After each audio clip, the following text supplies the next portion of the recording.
city of Moscow, the Russian capital, is one of the world's most extraordinary cities. It is situated on the western side of Russia, making it accessible to much of the rest of Europe by plane, train, or automobile. Moscow is the largest city in Europe and is home to 10 million people. It also has the greatest urban areas in the world. Moscow merges Europe with Asia and is often referred to as the European Russia. European Russia refers to western areas of Russia that lie within Europe. 70% of the Russian population live in European Russia. I came here in 1993. I must have been 26 years old. I don't know how old I was, and I thought I wound up in a set from a Batman movie. It was so scary and gloomy, and I'd never seen anything like it before. But now, it's very modern. It's a very hip city. It's totally different. I mean, the buildings, there's still a lot of the same buildings, but there's a lot of modern buildings. It's really just a hip city. It's really fun to live here. The city is bursting with change. Since the fall of the Soviet Empire, Moscow has become a hub of economic and social development. Moscow provides a wealth of contrast as skyscrapers stand shoulder to shoulder with ancient monasteries, traffic-heavy avenues with the quiet residential backstreets, and where affluence and poverty intertwine.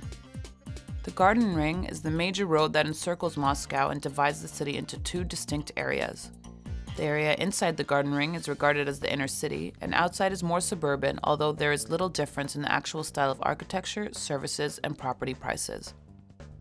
Moscow is a huge city, and there's so many things happening all the time. It's amazing. You can get sushi at 5 o'clock in the morning.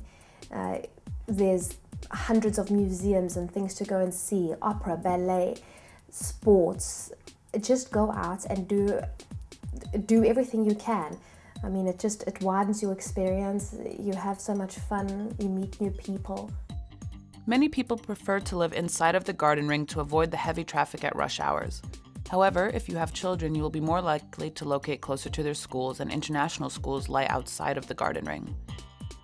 Surprisingly, the capital is a very green place to reside. Nearly a third of Moscow is covered by parks, forests, and gardens. Although Moscow is a sprawling city, it is well serviced by a cobweb of metro networks. It also has some of the most beautiful metro stations in the world, and they alone are worth a visit. Russia's earliest roots are in Moscow. The Kremlin still shows off the splendor of Moscow's grand palaces, and the St. Basil Cathedral still recalls the defeat of the Tatars. When Cameron told me, first of all, when he told me he wanted to move abroad, I said, okay, anywhere but Moscow.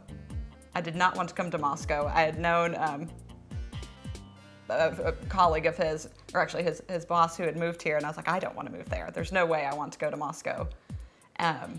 So when I came here, I was greatly surprised that it's a city. It's a city like any other city, but with the added differences that make it unique to be Moscow and fun to live in.